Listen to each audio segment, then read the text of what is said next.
ఉగ్రలింకుల్లో 13 మందిపై case నమోదైంది. హైదరాబాద్కు చెందిన సయీదా బేగంతో పాటుగా 12 మంది అరెస్ట్ అయ్యారు.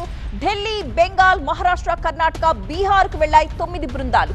ఆయా రాష్ట్రాల్లోని కోర్టుల్లో హాజరుపరిచి విజయవాడకు తీసుకొస్తున్నారు ఇప్పుడు పోలీసులు. ఇప్పటికే ముగ్గురిని రిమాండ్కు తరలించారు అధికారులు. ఇప్పటికే హైదరాబాద్కు చెందిన A5 సయీదా బేగంను విచారిస్తున్నారు పోలీసులు. A11 అబ్దుల్ సలాం ని కర్ణాటకలోని బళ్ళారిలో అదుపులోకి తీసుకుంది టీం. A4 దిల్కాష్, బీహార్ A6 అల్ హకీం జుకర్ విదేశాల్లో ఉన్న హ్యాండ్లర్ గా చెప్తున్నారు. ఇక A7 గా ఉన్న లక్కీ అహ్మద్ ఢిల్లీలో, A8 అస్మానుల్లా ఖాన్ ని బీహార్ లో, A9 జిషాన్ రాజస్థాన్ లో, A10 మీరా ఆసిఫ్ అలీని పశ్చిమ బెంగాల్లో, A11 అబ్దుల్ సలాం బళ్ళారి కర్ణాటక, A12 షారుఖ్ ఖాన్ మహారాష్ట్రలో, A13 షేక్ ఫీజర్ రెహమాన్ మహారాష్ట్రలో. ఈ 7 నిందితుల్ని స్థానిక పోలీసుల సహాయంతో ప్రస్తుతం విచారిస్తున్నారు పోలీసులు.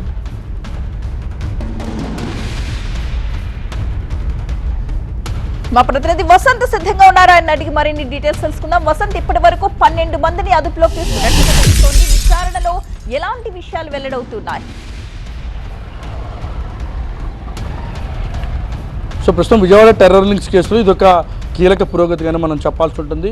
మొత్తం 12 మంది పైన కేసులు నమోదయ్యాయి. 2 సోషల్ మీడియా గ్రూపుల్లో, ఒక గ్రూపులో 5, ఒక గ్రూపులో 7 ఉన్నారు. మొత్తం 12 మందిని కూడా సిఐఎస్ఎల్ టీం ఇప్పటికే గుర్తించింది. అందులో భాగంగా ఆయా రాష్ట్రాలకు వెళ్ళి ప్రస్తుతం వారిని అదుపులో తీసుకుంది. ప్రస్తుతం స్థానిక కోర్టులు ఇటు బీహార్ కావచ్చు, మహారాష్ట్ర, కర్ణాటక, ఇటు తెలంగాణతో పాటుగా ఆయా రాష్ట్రాలు ఇప్పటికే వారిని అదుపులో తీసుకొని వారిని స్థానిక కోర్టులో హాజరుపరిచిన తర్వాత ట్రాన్సిస్ట్ వారెంట్ పైన విజయవాడకు తీసుకురాబోతున్నారు. ఇప్పటికే అక్కడ స్థానిక పోలీసు అధికారులతో సమన్వయం చేసుకొని వీరందరినీ కూడా అదుపులోకి అయితే తీసుకున్నారు. మొత్తం 12 మందిని కూడా అరెస్ట్ చేశారు. నిన్న 3 అదుపులో తీసుకుని వారిని రిమాండ్కి తరలించారు. ప్రస్తుతం హైదరాబాద్ చెందినటువంటి సయీదా బేగం ఎవరైతే ఉన్నారో ఆమెను కూడా విజయవాడ తీసుకుని వచ్చారు. మరికొద్దిసేపట్లో ఆమెను కోర్టులో హాజరుపరచబోతున్నారు. ఇక మిగిలినటువంటి 7 ఎవరైతే ఉన్నారో వారిని కూడా, మిగిలినటువంటి 9 మంది ఎవరైతే ఉన్నారో వారిని కూడా ప్రస్తుతం ఆయా రాష్ట్రాల్లో అదుపులోకి తీసుకున్నారు.